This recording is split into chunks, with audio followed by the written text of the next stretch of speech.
नमस्कार। आप सभी का इस खास बातचीत में बहुत स्वागत है। जैसा कि हम तरह तरह की बातचीत बार बार आपके सामने कुछ राजनीतिक और सामाजिक विषयों को लेकर किसी विशेष खास व्यक्तित्व को लेकर आपके सामने आते हैं, उसी श्रृंखला में आज हमारे साथ हैं आचार्य मनीष कौशिक जी। आचार्य मनीष कौशिक जी मूलतः वृंदावन से हैं और एक प्रसिद्ध कथावाचक हैं। समाज में जब जब लोगों को ये लगने लगा कि कौन सी राह ठीक है, कौन सा पथ सुगम है, तब भारत में हमेशा संतों ने पथ प्रदर्शित किया, मार्ग प्रदर्शित किया। और उसी श्रृंखला में जब आज 2022 विधानसभा चुनाव उत्तर प्रदेश में है, तब लोगों के सामने भी बहुत सारे प्रश्न हैं, चाहे वो रोजगार, शिक्षा, स्वास्थ्य से जुड़े हों, और अनेक अनेक मुद्दे लोगों के सामने हैं। उसी के लिए कुछ बातों को लेकर कि एक आचार्य का, एक कथावाचक का उस पर क्या व्यू हो सकता है, क्या उनकी बातें हो सकती हैं जो कहीं ना कहीं समाज में युवाओं को और लोगों को पथ प्रदर्शित कर सकें, उनके मार्ग को सुगम कर सकें, उनके विचारों को सुलझा सकें। तो आचार्य जी मनीष कौशिक जी, आपका बहुत बहुत स्वागत है। नमस्कार। धन्यवाद वरुण, और जी इस विशेष मीटिंग को आमंत्रित करने के लिए ये बिल्कुल मुकम्मल समय है। ऐसा अवसर है कि जब लोग 5 साल के लिए मतदान करने का मतलब है कि आपने 5 साल के लिए मतदान कर दिया है। जी आचार्य जी, तो जो भी श्रेष्ठ लोग चर्चा कर सकते हैं उन्हें करनी चाहिए। जी आचार्य जी। तो उसी श्रृंखला में आचार्य जी हमारे दर्शकों को, क्योंकि मैं समझता हूं कि एक आचार्य का परिचय अगर आप स्वयं अपने मुंह से कराएं तो दर्शकों को और मुझे बेहद खुशी होगी।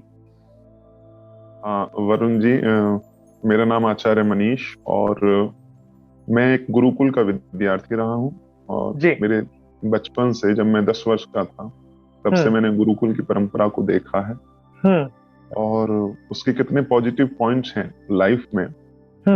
एक बात यह है कि आज हर बच्चे को शिक्षा की ओर अग्रसर किया जा रहा है। वो शिक्षा कैसी है?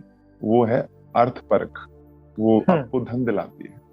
लेकिन हमारी जो शिक्षा है, जो सनातन पद्धति है, वो आपको अर्थ पे नहीं रोकती। वो आपको कहती है धर्म, अर्थ, काम, मोक्ष। पहले धर्म आता है, फिर अर्थ आता है। धर्म न केवल उन मायनों में है कि जब आप मंदिर में जाते हैं, जब आप कथा में जाते हैं।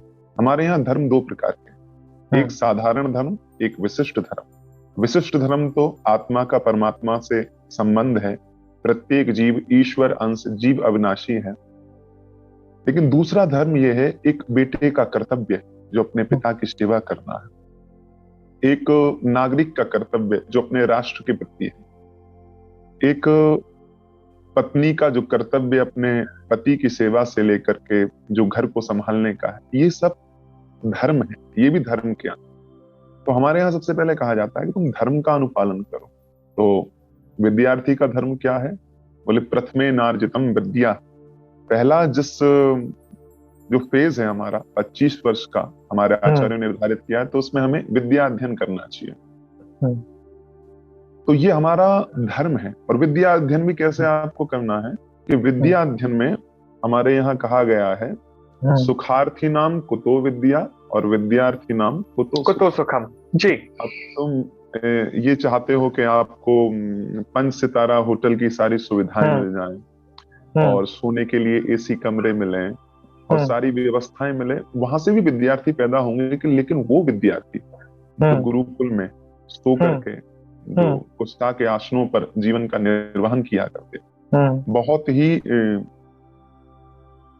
सूक्ष्म में अपनी व्यवस्थाओं को चलाते थे, जहां कृष्ण और सुदामा एक ही गुरुकुल में पढ़ने के लिए जाते थे, वो परंपरा अपने आप में विशिष्ट है। इसीलिए वहां से विशिष्ट विद्यार्थी निकलते हैं। और आज जिन कॉलेजों में जो पैसे देकर के डिग्रियां ली जा रही हैं, उनका एक सबसे बड़ा जो कारण है, फिर उनको रोजगार नहीं मिलता। आंकड़ों में तो बहुत पढ़े लिखे हैं, डिग्री धारक हैं, लेकिन मैं रोजगार की बात पर भी आऊंगा, क्योंकि ये इस चुनाव का शायद बहुत बड़ा मुद्दा बन चुका है आचार्य जी। अब मैं अगर आचार्य जी आप अगर मुझे अनुमति दें तो मैं एक मुद्दे का सवाल आपसे पूछना चाहूंगा, और वो सवाल है कि चुनाव आ ही गए हैं लगभग 10 फरवरी को, पहली वोटिंग होगी, पहले चरण के मतदान होंगे। धर्म का राजनीति पर क्या नियंत्रण है? क्योंकि इस चुनाव में धर्म एक महत्वपूर्ण मुद्दा है, चाहे वो धर्म संसद को लेकर हो, चाहे वो महंत योगी आदित्यनाथ से जुड़ा हुआ मुद्दा हो, चाहे सपा के द्वारा मुस्लिम तुष्टीकरण को लेकर जो टिकट के बंटवारे हुए हैं उसका मुद्दा हो। तो कहीं ना कहीं धर्म का क्या नियंत्रण राजनीति पर है आचार्य जी, और इस पर आपके क्या विचार हैं, कृपया दर्शकों को बताइए। तो इधर उधर की न बात कर, ये बता कि काफिला क्यों लुटा। बहुत जल्दी मुद्दे की बात पर आ गए हो। तो वरुण जी, पहली बात तो ये है कि जो भारत देश है ये धर्म पारायण देश है जी। यहाँ जब धर्म की बात आती है तो एक पक्षी गीधराज जब देखता है कि सीता माँ के आबरू पर कोई समस्या है तो वो अपने प्राण आहूत करने के लिए तत्पर हो जाता है। तो जहाँ का पक्षी भी धर्म का अनुपालन करता है, एक नहीं शंकराचार्य जी की अनेक ऐसी वीथिकाएं हैं, आप उन्हें सुनेंगे, जहां भारत का पक्षी भी धर्म का विचार करता है।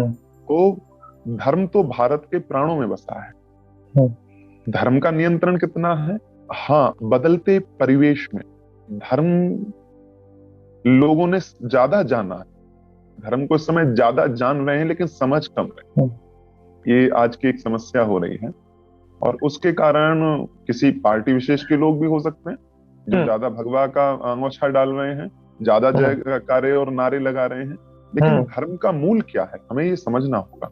तो जब हम धर्म और राजनीति की बात करते हैं तो भारत का धर्म कैसा है और वो राजनीति में क्या स्थान रखता है, सबसे पहले आप समझिए कि हमारे यहाँ कहा जाता है कि सर्वे भवन्तु सुखिनः सर्वे सन्तु निरामया।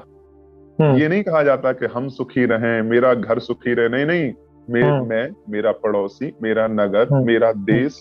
और जब वेद कहता है द्यौः शांति अंतरिक्ष शांति, हमारी शांति कैसी हो? बोले वो सारी शांति सारे अंतरिक्ष को लेकर के हो। तो जहाँ इतना व्यापक नजरिया है तो ऐसे व्यापक नजरिए वाले जब आचार्य जी करेंगे।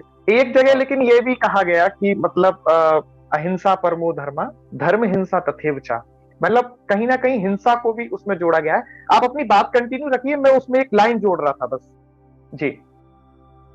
हाँ, मैं उस पर भी आऊंगा जो आप कह रहे हैं, लेकिन बदलते परिवेश में चीजें बदली हैं।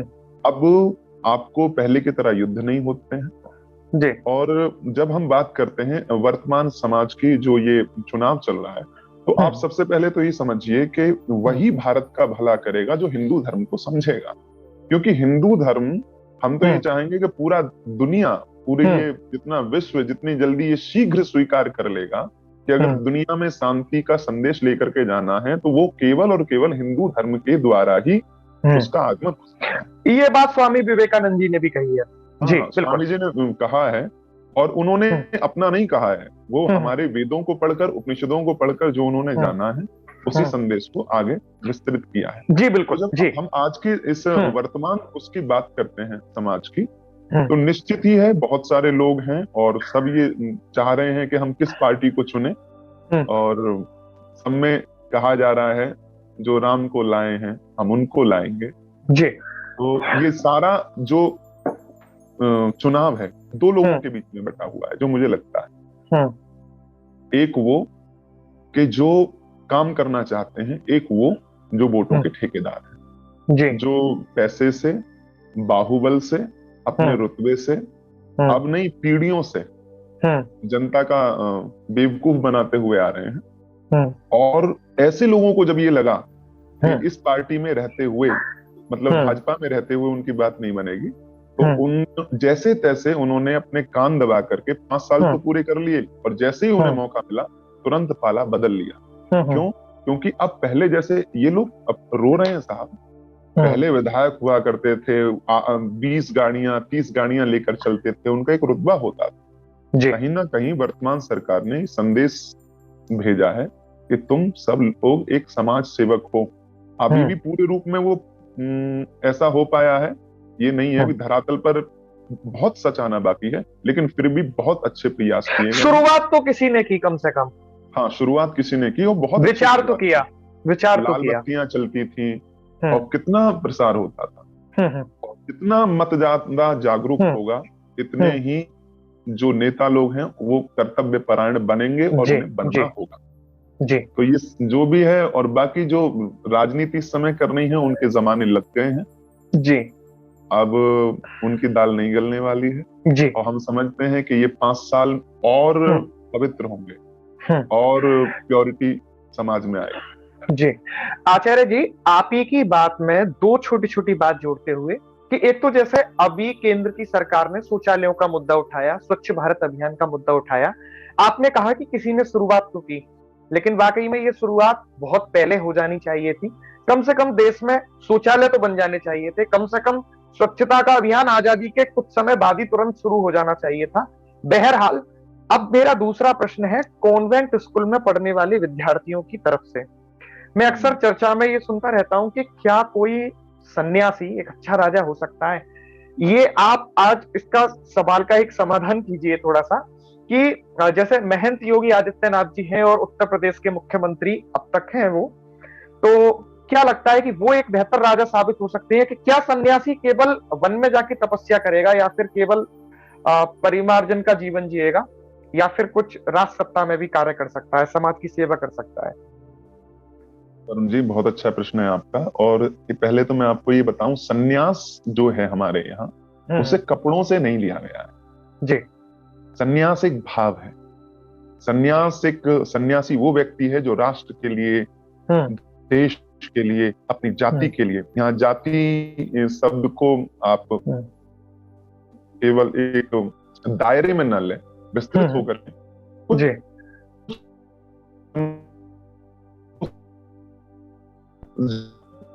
अच्छे विद्यार्थी रहे हैं तो पास्ट में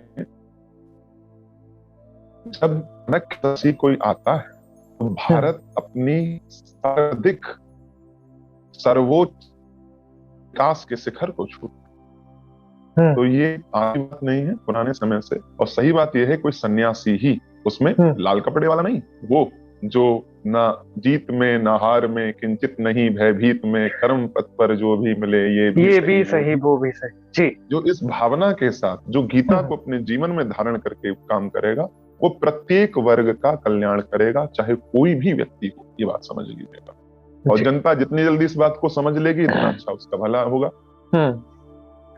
आचार्य जी, एक अगला प्रश्न बहुत खुले शब्दों में पूछ रहा हूं। आप चाहे आज इंटरनेट मीडिया देख लीजिए, डिजिटल मीडिया देख लीजिए या फिर प्रिंट मीडिया, सब जगह दो शब्द अखबारों, टेलीविजन चैनल्स और सोशल मीडिया पर भरे मिलेंगे आपको।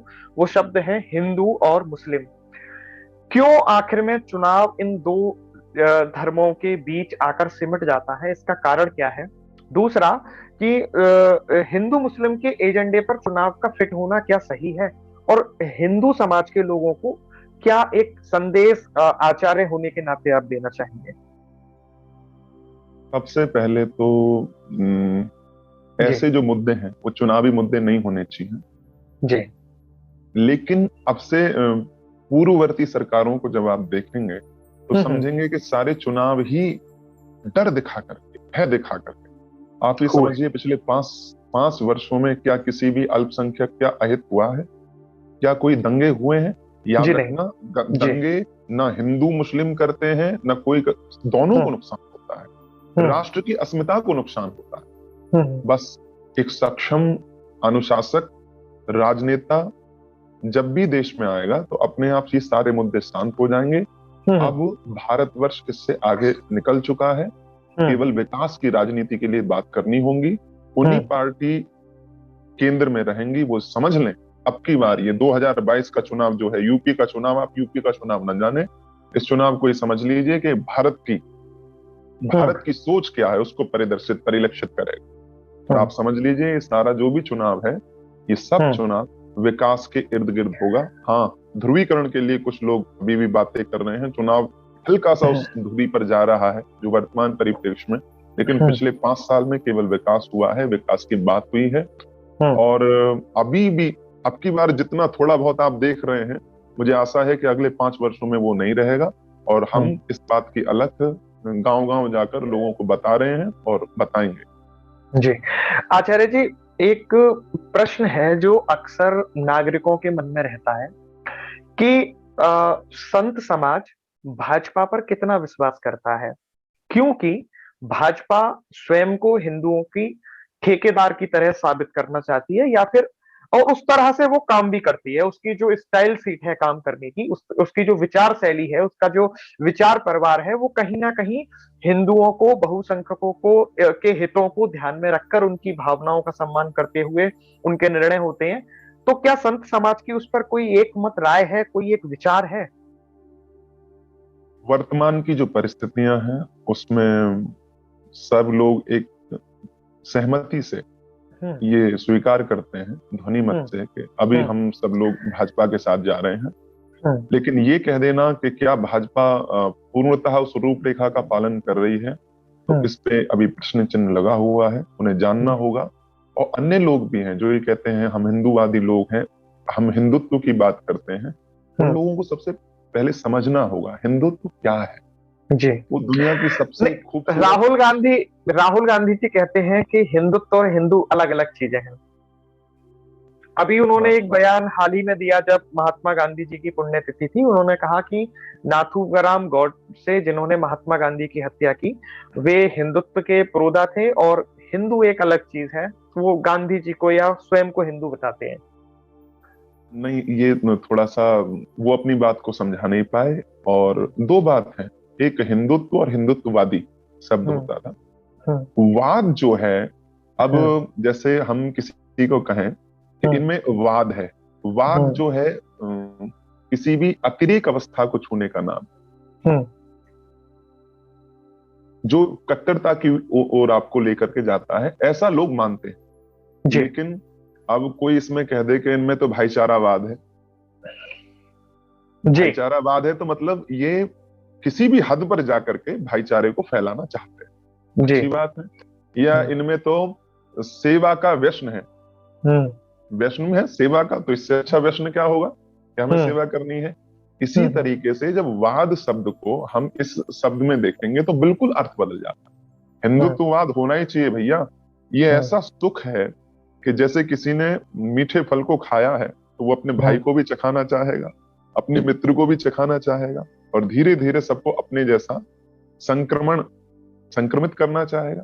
तो हिंदुत्ववाद तो लोगों में होना चाहिए, लेकिन समझने के बाद मैं फिर से ये कहूंगा, वो कट्टरता नहीं है।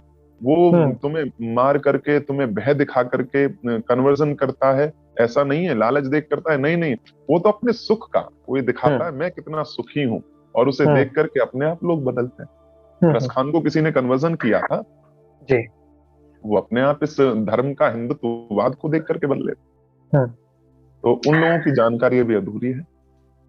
राम मंदिर, काशी विश्वनाथ कॉरिडोर, मथुरा भगवान श्री कृष्ण की जन्मभूमि इस चुनाव के केंद्र बने हुए हैं कहीं ना कहीं। क्या लगता है आपको कि हिंदू समाज इन तीन धार्मिक स्थानों को लेकर क्या अपने मत को भाजपा की झोली में देगा?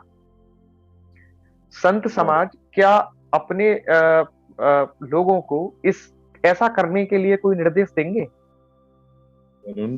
पहली बात मैं ये कह रहा हूं, भाजपा सरकार भ्रष्टाचार करती, परिवारवाद फैलाती, जनता के काम न करती, और उसके बाद काशी अयोध्या का मंदिर बनाती, तो मैं आपसे कहता हूं भारत की जनता सिरे से उन्हें नकार देती, सिरे से नकार देती जी। लेकिन हमारे रोड बने हैं, सुरक्षा व्यवस्था बेहतर हुई है, विकास की योजनाएं अंतिम व्यक्ति तक पहुंची हैं। ऊपर जो लोग बैठे हुए हैं उन्होंने बहुत ज्यादा प्योरिफिकेशन के साथ, पवित्रता के साथ, एक सदाचार आचार के साथ ये कोशिश की है कि अंतिम पंक्ति में जो व्यक्ति बैठा हुआ है उस तक लाभ पहुंचे। आप जानते हैं हमारे यहाँ राम राज्य सबसे अधिक, गांधी जी भी राम राज्य की चर्चा किया करते थे। वो राम राज्य कैसा था? वो राम राज्य राम का राज्य था। राम जी वनवास रावण को मारने के लिए नहीं गए, लेकिन गले लगाने के लिए गए। लेकिन महात्मा गांधी का राम राज्य और योगी आदित्यनाथ के राम राज्य में बहुत बड़ा अंतर है, शायद आचार्य जी, जहां तक मैं समझ पाया हूं। दो तीन बातें हम लोगों को समझनी पड़ेंगी। और जो माफी के साथ टोकते हुए, महात्मा गांधी का राम राज्य एक छोटे बालक राम के रूप में शायद रहा हो, क्योंकि वहां हिंसा की कोई जगह नहीं है। लेकिन राम का एक स्वरूप वो भी है कि वो कहीं ना कहीं प्रत्युत्तर देते हैं, वो धनुष पर प्रत्यंजा चढ़ाते हैं और राक्षसों का वध करते हैं। तो शायद योगी आदित्यनाथ उस आक्रामक शैली को ज्यादा अपनाते हैं। तो आप अपनी बात वहीं से कंटिन्यू कर सकते हैं आचार्य जी, जहां आप कह रहे थे कि हाँ, गांधी ने भी राम राज्य की बात की। एक बहुत अच्छा बीच में मुझे इंटरप्ट करके कुछ गहरा कहने के लिए प्रेरित किया। जी देखिए, जब राम राज्य की बात होती है, नहीं कोई अबुध न लक्षणहीन। राम राज्य में क्या है, सभी लोग सुखी हैं, कोई अबुध नहीं है, कोई लक्षणहीन नहीं है, कोई दरिद्र नहीं है, कोई पापी नहीं है। बैल, सिंह, बाघ सब एक ही घाट पर बैठ करके पानी पी रहे हैं। आप ये समझ रहे हैं कि सब बैर भाव को भूल चुके हैं, जहां सबको अपना अपना हक, अपने अपने अधिकार प्राप्त हैं। ऐसे राम राज्य में कोई क्यों लड़ेगा, कोई क्यों एक दूसरे का हनन करेगा, फिर वहां हिंसा की आवश्यकता ही कहाँ होगी। तो राम राज्य के परिदृश्य के एक टुकड़े को गांधी जी ने उठाया। और जब हम बात करते हैं तो मेरा मानना है हम उसी विषय पे बात करें। जी मेरा पैगाम मोहब्बत है, वो जहां तक पहुंचे। जी तो ये ध्यान रखना चाहिए। अभी हम इस पे चर्चा को अन्य मार्गों पर ले जाएं और तो ठीक नहीं रहता। तो वैसा राम राज्य परिकल्पित है और ये लोग भी काम कर रहे हैं और आशा है वैसा ही राम राज्य आएगा। एक बार फिर भारत अपनी भूली हुई कीर्तिमान को फिर स्थापित करेगा। आचार्य जी, संतों की या आचार्यों की राय भी इस बात पर बहुत जरूरी बनती है कि आपने कहा महात्मा गांधी की बात की, और हर कोई जानता है कि महात्मा गांधी का भारतीय स्वतंत्रता आंदोलन में एक महत्वपूर्ण योगदान रहा है। लेकिन इस चुनाव में एक मुद्दा, जिन्ना का मुद्दा, पूर्व मुख्यमंत्री अखिलेश यादव ने मंच से उठाया और उनके योगदान को आजादी में याद किया। जबकि ऐतिहासिक रूप से यह तथ्य उतना सही नहीं है जितना उसे दिखाने की कोशिश की गई, एक वर्ग को खुश करने के लिए या फिर तुष्टीकरण करने के लिए। आचार्य जी, आपका इस पर क्या मानना है? इस तरह के नारे जो जीएनयू जैसे विश्वविद्यालयों में लगते हैं, जो एएमयू जैसे विश्वविद्यालयों में लगते हैं, उस पर आपकी या संत समाज की या आचार्य समाज की क्या राय है? कभी भी जिन्ना की स्वीकार्यता भारत देश में नहीं हो सकती है। हमेशा काले अक्षरों में दंगों के लिए, हजारों हिंदुओं के नरसंहार के लिए जिन्ना को याद किया जाएगा। उनके लिए प्रत्येक भारतवर्ष और भारतवासी के दिल में किसी भी कोने में कोई जगह नहीं है। वो हमेशा निंदनीय थे, निंदनीय रहेंगे। और जो लोग कुछ लोगों को खुश करने की बात कर रहे हैं, भारत का मुसलमान भी कहाँ स्वीकार करता है? आप बताइए कि पाकिस्तान में भारत के मुसलमान की स्वीकार्यता है? वो स्वीकारे जाते हैं? वो भारतीय हिंदू कहे, भारतीय मुसलमान कहे जाते हैं। और जितनी जल्दी भारत का मुसलमान इस बात को स्वीकार कर लेगा कि वो मुसलमान नहीं है, वो भारतीय मुसलमान है, उसका भी जीवन सुखी होगा और उसके साथ साथ भारत भी अपनी समृद्धि की यात्रा को आगे लेकर। जी आचार्य जी, चुनाव आते आते हिंदू समाज को जातियों में बांटकर क्यों देखा जाता है? मैं आपको बहुत अच्छे से, शायद आपको भी स्मरण होगा, बहुत अच्छे से आपको स्मरण होगा कि अभी जाटों को केंद्रीय गृह मंत्री ने दिल्ली बुलाया, ब्राह्मणों के जगह जगह सम्मेलन हुए। ऐसी नौबत क्यों आती है कि चुनाव आते ही हिंदुओं को जाति में बांटकर देखा जाता है और फिर उनके वोट को हासिल करने की एक दौड़ लग जाती है? तो क्या ये जातीय अहंकारता का उदाहरण है? क्या यह हिंदुओं का दोष है, या आपके इस पर क्या विचार है, वो मैं जानना चाहूंगा। जात न पूछिए साधु की, कबीर कहते हैं, इतना जल्दी हमारा जनमानस गहरे से विद्वान हो जाएगा। और पढ़ना केवल ये नहीं है कि आपने बहुत सारी किताबें पढ़ ली। जब आप उसे अपनी संवेदनाओं में उतार लेंगे, इतनी जल्दी ये जातवाद की राजनीति खत्म हो जाएगी। बाकी इस पे इतना ही कहना चाहिए। दंगे भड़काने के आरोपी लोगों को समाजवादी पार्टी ने कई स्थानों पर टिकट दी है। खुद आजम खान जो जेल में बंद है, उनके बेटे अब्दुल्ला खान, जिनकी पिछली बार चुनाव आयोग ने सदस्यता रद्द की और ये सब प्रकरण हुए। ऐसे कई लोग जो मेरठ से जैसे आदिल चौधरी हैं और केराना से नाहिद हसन हैं, इस तरह के लोगों को टिकट देना, क्या ये ठीक है? क्या ये एक वर्ग में भय पैदा करने जैसी स्थिति को नहीं दिखाता? ये बिल्कुल भय पैदा करने की स्थिति है, और एक इन्होंने जो सोशल इंजीनियरिंग करने की नाकाम प्रयास किया है, उसका इन्हें बहुत जल्दी जनता 11 मार्च को प्रत्युत्तर देगी। और भारतीय जनता, आप समझते हैं ये लोग भयभीत कर पाएंगे जिन लोगों को, जो औरंगजेब से भयभीत नहीं हुए और आज जीतकर तो शायद वह धर्म ऊपर आ गया कभी। यहाँ जी जी जी, तो ये बात समझनी होगी, ये दूर दूर तक विफल होंगे, और इनकी विफलता 11 मार्च को आपको मालूम पड़ेगी। बहुत बोलने की आवश्यकता नहीं है, सब लोग देख रहे, ये प्रकट हो गई है। और इनकी जो ये थोतली राजनीति है, ये बहुत जल्दी जनता के सामने प्रकट हो जाएगी, और ये लोग हमाम में नंगे की तरह नजर आए। जी आचार्य जी, एक समय था जब कहते थे कि कोई निरप हो हमें का हानि, और संत समाज भी राजनीतिक टीका टिप्पणियों से बचता था। लेकिन वास्तव में शिवाजी के समय भी समर्थ गुरु रामदास हो या फिर इधर छत्रसाल के गुरु रहे हों, और अन्योन्य गुरुओं ने जहां समय समय पर राजाओं का मार्गदर्शन किया और इस देश की स्वतंत्रता, स्वाधीनता और संस्कृति को बचाने का काम किया, क्या संतों को समाज जीवन में रह रहे, परिवार में रह रहे युवाओं के रोजगार से फर्क पड़ता है? ये सवाल आपसे बहुत जरूरी बनता है कि रोजगार पर सरकार कहीं ना कहीं फेल हुई है, ऐसा सोशल मीडिया पर खूब चलता है।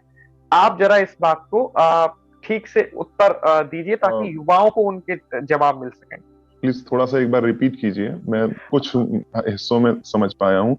समर्थ गुरु रामदास जी की बात थी कि उन्होंने राजनीति के लिए प्रेरित किया था।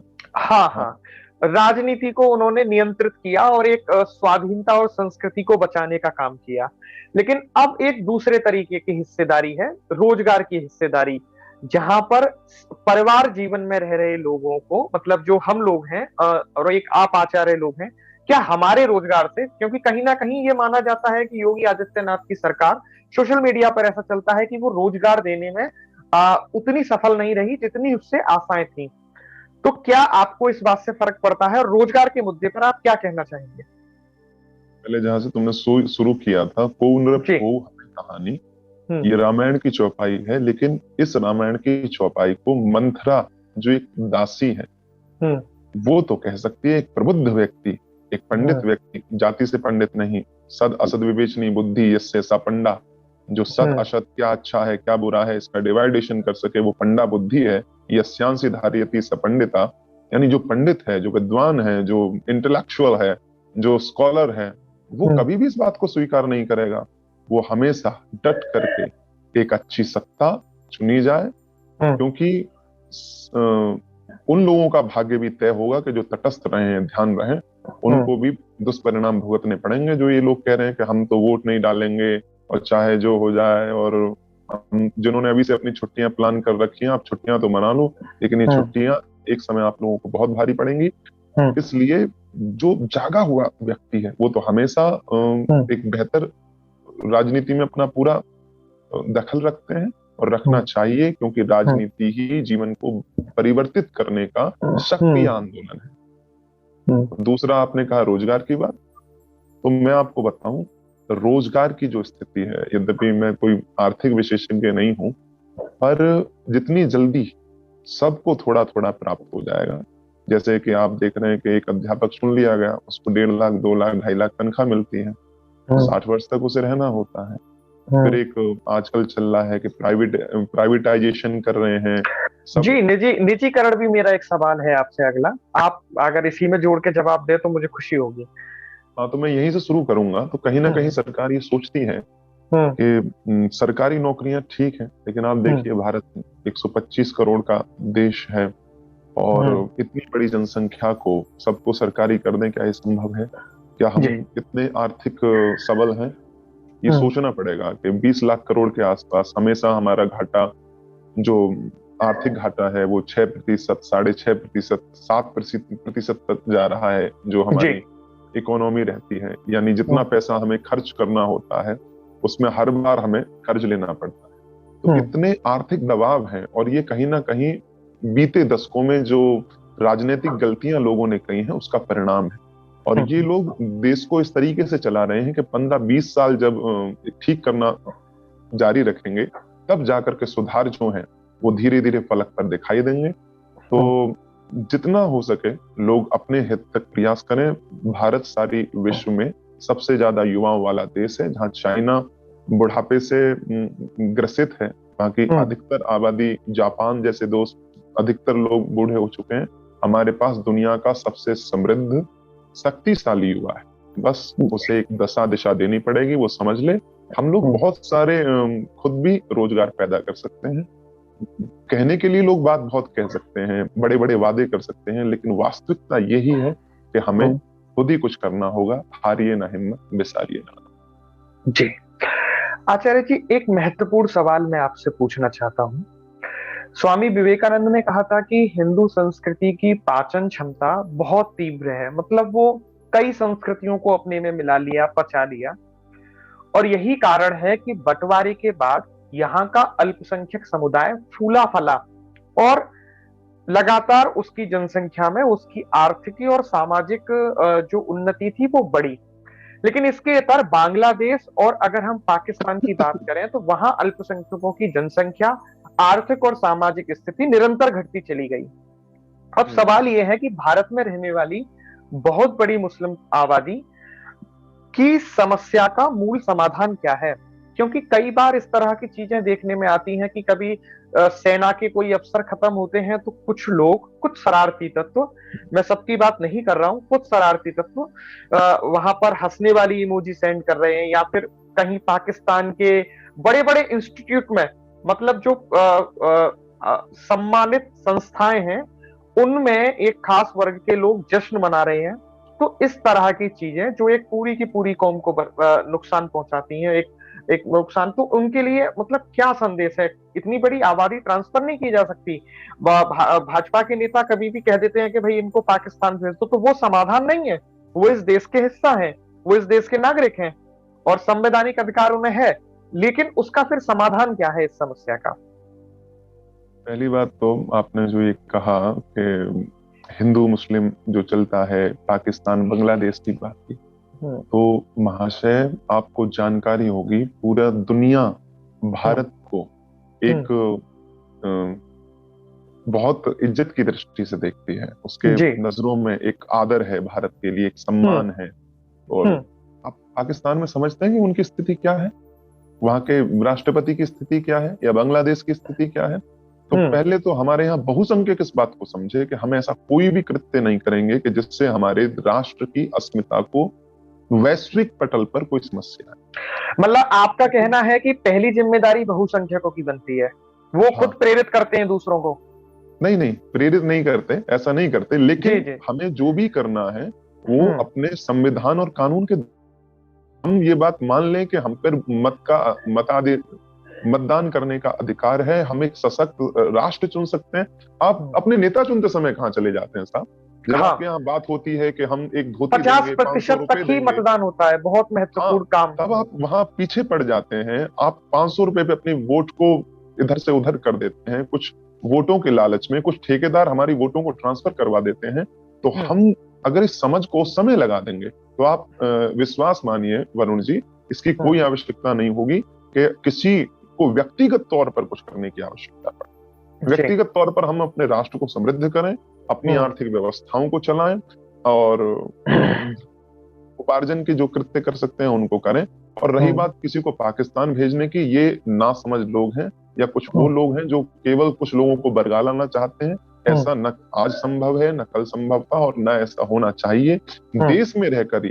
लेकिन हमारा जो मुसलमान है, जो अल्पसंख्यक है, वो जितनी जल्दी ये स्वीकार कर लेगा कि उनकी समृद्धि, उनका विकास इन बहुसंख्यकों के साथ जुड़कर है, और वो हमारे साथ चलने लगेंगे, उनका वोट भी जब हम लोगों को प्राप्त होने लगेगा, तो अपने आप उनका भी अद्भुत विकास होगा।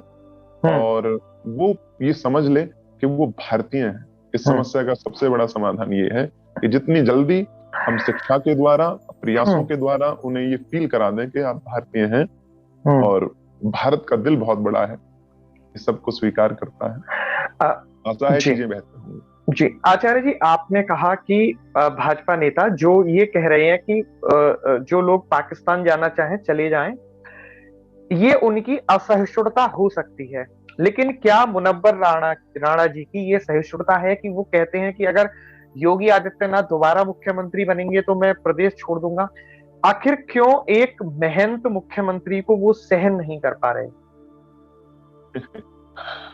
मुनव्वर राणा जी के बहुत अच्छे कुछ लिखे हुए शेर हैं। एक उसमें लिखते हैं कि फुटपाथ पर सोना बुरी बात नहीं है, लेकिन फुटपाथ कभी तुम्हें शहर छोड़कर जाने नहीं देता। और भी बहुत सारे हैं, वो बहुत कई बारों बहुत मुकम्मल लिखते हैं, लेकिन एक समय के बाद अपनी रिलीवेंसी जो है वो उन्होंने खो दी है, परिवार में पड़े हुए हैं, तो ऐसी बातें कह रहे हैं, लेकिन इसका कोई असर है ये हम नहीं समझ देंगे। और अपनी अपनी बात कहने की स्वतंत्रता है, वो कह रहे हैं, और छोड़कर जाना चाहते हैं तो बहुत पूरी दुनिया उनका स्वागत कहीं कर रही होगी, तो उनकी स्वतंत्रता है।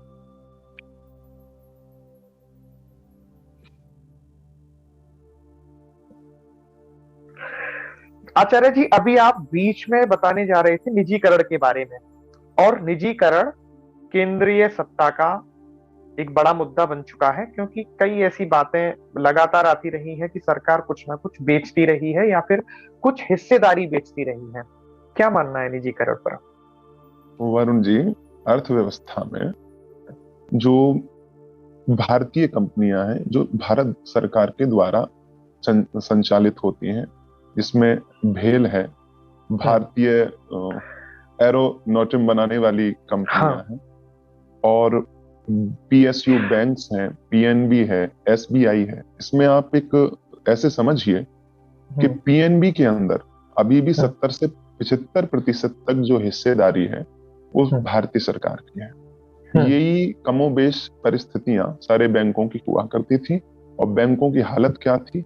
विजय माल्या से लेकर के नीरव मोदी तक अनेक लोग कर्ज लेकर के भाग जाते थे, और छोटा आदमी, आप ये मानिए, 1 लाख से 2 लाख रुपए के कर्ज जो है आदमी बहुत समय से देता है, वो लाइन में खड़े रहते हैं, उनकी सरकारी बैंकों में कोई पूछ नहीं थी। तब क्या किया? सबसे पहले जो परिवर्तन आरंभ हुआ वो एसबीआई बैंक से हुआ। एसबीआई बैंक के अंदर प्राइवेटाइजेशन जो है वो सरकार ने अपनी 20 से 25% हिस्सेदारी और दी, और लगभग 50% जो शेयरों के आधार पर होती है वो प्राइवेट लोगों को बेच दी गई। उसके बाद अब उदाहरण है, ज्वलंत उदाहरण है कि आज सबसे अच्छा बैंक आप बताइए कौन सा बैंक है? एसबीआई का नाम, बैंकों की बात करते हैं जी, एसबीआई का नाम काफी अच्छा चलता है। हाँ, अच्छा चलता है। वो क्रेडिट कार्ड सबसे ज्यादा इश्यू कर रहे हैं, वो बैंक कमा रहा है, सरकार को भी कमाई करके दे रहा है। यानी जब उसकी हिस्सेदारी सरकार के 75% थी, तब वो हर तिमाही में नुकसान देता था सरकार को। अब जब हिस्सेदारी 50% हुई है तो आप सरकार बहुत लाभ में चल रही है। तो आप ये बताओ कि आपको 1 रुपया लगा करके जो लाभ मिल रहा हो, और वो लाभ उससे अधिक लाभ आपको 50 पैसा लगा करके मिल जाए, तो कोई भी बुद्धिमान व्यक्ति ऐसा करेगा। तो ये आज की आवश्यकता है। और एक नियम होता है कि जो भी कंपनी कमाती है वो कंपनी अपनी कमाई का एक हिस्सा डिविडेंड के रूप में अपने शेयर धारकों को देती है। तो क्या होता था प्राचीन समय में, जो बड़ी बड़ी कंपनियां हैं, वो पेट्रोलियम कंपनियां हो, स्टील कंपनी हो, या पीएसयू बैंक्स हो, वो कमाई तो करते नहीं थे, लेकिन क्योंकि हिस्सेदारी सरकार की बहुत बड़ी होती थी तो डिविडेंड देती थी पर शेयर। अब डिविडेंड देती है तो कमाई कुछ हुई नहीं है, और बहुत बड़ा हिस्सा जो है डिविडेंड के रूप में, अब जब 100 रुपए दिए जाएंगे तो 25 रुपए तो गए जो शेयर धारक थे, और 75 रुपए किसको मिले? सरकार को मिले। अब उसका नुकसान क्या हुआ? उसका नुकसान ये हुआ, चाहे बैंक कमाए या न कमाए, कंपनी कमाए या न कमाए, सरकार अपनी आपूर्तियों को पूर्ति करने के लिए सोचते थे हमें तो 2-4 साल कंपनी चलानी है, फिर कंपनी ठप हो तो हो जाए, उनका क्या जाता है। तो वो डिविडेंड के रूप में बहुत सारा पैसा निकाल लेते। तो इन लोगों ने देखा कहीं ना कहीं इनकी दूरदर्शिता ने, और उसका जो धीरे धीरे है अपना हिस्सा उसमें से हटाया। और प्राइवेटाइजेशन जो है ये कहीं ना कहीं सब लोगों के लिए बहुत अच्छा होकर के आ रहा है। और जो लोग कह रहे हैं अडानी अंबानी देश को चला रहे हैं, ऐसी कोई बात नहीं है। मुकम्मल रूप से लोग पूरी ईमानदारी के साथ। जी, सब मुद्दों पर हमारी लंबी चौड़ी और अच्छी बात हुई। भारतीय संस्कृति जो अपने आप में एक बृहद विषय है, यानी अगर हम बात करने बैठेंगे तो शायद लंबा समय निकल जाएगा, लेकिन एक संक्षिप्त टिप्पणी आधुनिक समय के हिसाब से मैं आपकी चाह रहा हूं भारतीय संस्कृति पर। भारतीय संस्कृति अपनी प्रासंगिकता एक नदी की तरह रखती है, सूर्य की तरह रखती है। जैसे सूर्य कभी पुरातन नहीं हुआ, नदी पुरातन नहीं हुई, उसकी प्रासंगिकता हमेशा है। इसी प्रकार भारतीय जनमानस के जो भारतीय संस्कृति के जो मूल हैं, उनका आज भी अपने जीवन में आप अनुपालन करेंगे, योग करेंगे, धर्म का पालन करेंगे, जप करेंगे, ध्यान करेंगे, तो इस साधना के साथ साथ आप धरती को भी छुएंगे, आप आसमान को भी छुएंगे, और इन सब के साथ साथ एक शांति में जीवन आपका हो। यूएसए से लेकर दुनिया के इतने बड़े देश हैं कि जिन्होंने आर्थिक उन्नति तो बहुत प्राप्त की है, लेकिन वहां पर तनाव सबसे ज्यादा है, वहां पर आत्महत्याएं, जी, वहां पर तलाक सबसे ज्यादा होते हैं, कुंठा, मानसिक रोग, इस तरह की चीजें। और इन सब का एक ही निवारण है। और हिंदू धर्म को ये नहीं कहता कि आप हिंदू धर्म में आ जाएं, वस्तुतः तो सभी लोग नारायण के अंश हैं, उनमें हिंदुत्व कहीं ना कहीं है। बस जो हमारा एक सिस्टम है धर्म को मानने का, इनका आप अनुपालन कीजिए। कोई जरूरी नहीं है कि आप हमारी तरह ही रहें, लेकिन अब जैसे हम तिलक लगाते हैं तो इसका एक वैज्ञानिक विवेचन है। हमारे दोनों भ्रुकुटियों के बीच में हमारा आज्ञा चक्र होता है, और जिसका आज्ञा चक्र जितना संभला हुआ है, यहाँ तक कहते हैं जो हमारे ऋषि लोग हैं कि अगर हम किसी से कोई बात करते हैं और हमारा ध्यान अपनी दोनों भ्रुकुटियों के मध्य में है, तो सामने वाले पर हमारी बातों का असर गहरा होगा, ज्यादा होगा, प्रभावी होगा। तो हमने अपने आज्ञा चक्र को संभालने के लिए तिलक का, जो हल्दी से बना है, चंदन से बना होता था, उसका प्रयोग करना शुरू किया। सब वैज्ञानिक है, संपूर्ण हिंदू धर्म वैज्ञानिक है, और इस विज्ञान को, ये सदी हिंदू धर्म की और भारतीय संस्कृति की होगी, ऐसा हिंदू धर्म के विरोधा बार बार घोषणा करते हैं।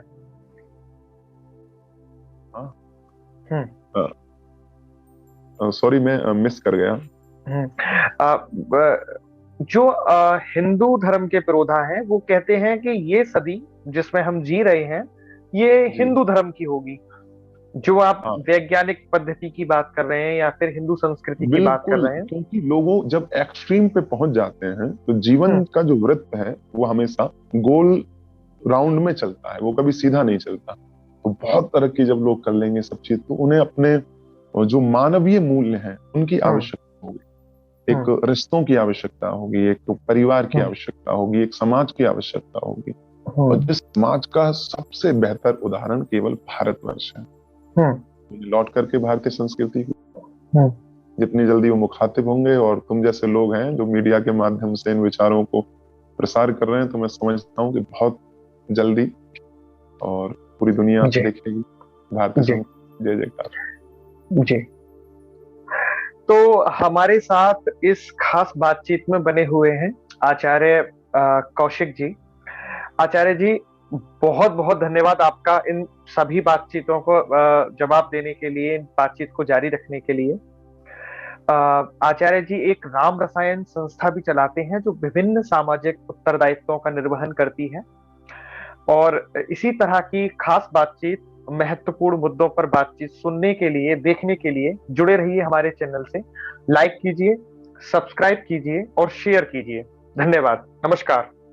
नमस्ते।